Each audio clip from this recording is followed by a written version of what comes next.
اور ہم جس شخص کو لمبی عمر دیتے ہیں اسے تخلیقی اعتبار سے الٹ ہی دیتے ہیں، کیا پھر بھی انہیں عقل نہیں آتی؟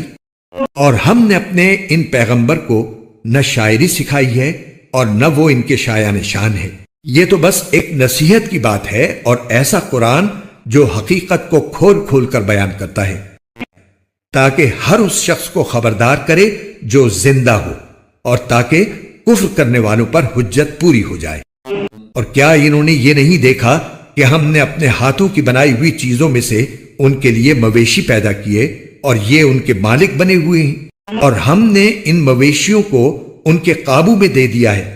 چنانچہ ان میں سے کچھ وہ ہیں جو ان کی سواری بنے ہوئے ہیں اور کچھ وہ ہیں جنہیں یہ کھاتے ہیں، نیز ان کو ان مویشیوں سے اور بھی فوائد حاصل ہوتے ہیں اور پینے کی چیزیں ملتی ہیں، کیا پھر بھی یہ شکر نہیں بجا لائیں گے؟ اور انہوں نے اللہ کو چھوڑ کر اس امید پر دوسرے خدا بنا رکھے ہیں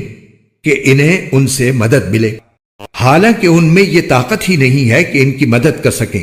بلکہ وہ ان کے لیے ایک ایسا مخالف لشکر بنیں گے جسے قیامت میں ان کے سامنے حاضر کر لیا جائے گا۔ غرض اے پیغمبر، ان کی باتیں تمہیں رنجیدہ نہ کریں، یقین جانو ہمیں سب معلوم ہے کہ یہ کیا کچھ چھپاتے اور کیا کچھ ظاہر کرتے ہیں۔ اور کیا انسان نے یہ نہیں دیکھا کہ ہم نے اسے نطفے سے پیدا کیا تھا، پھر اچانک وہ کھلم کھلا جھگڑا کرنے والا بن گیا؟ ہمارے بارے میں تو وہ باتیں بناتا ہے اور خود اپنی پیدائش کو بھلا بیٹھا ہے، کہتا ہے کہ ان ہڈیوں کو کون زندگی دے گا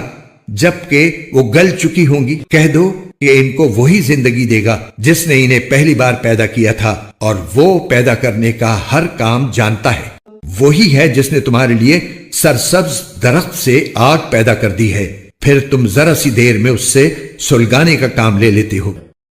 بھلا جس ذات نے آسمان اور زمین کو پیدا کیا ہے، کیا وہ اس بات پر قادر نہیں ہے کہ ان جیسوں کو دوبارہ پیدا کر سکے؟ کیوں نہیں، جبکہ وہ سب کچھ پیدا کرنے کی پوری مہارت رکھتا ہے۔ اس کا معاملہ تو یہ ہے کہ جب وہ کسی چیز کا ارادہ کر لے تو صرف اتنا کہتا ہے کہ ہو جا، بس وہ ہو جاتی ہے۔ غرض پاک ہے وہ ذات جس کے ہاتھ میں ہر چیز کی حکومت ہے، اور اسی کی طرف تم سب کو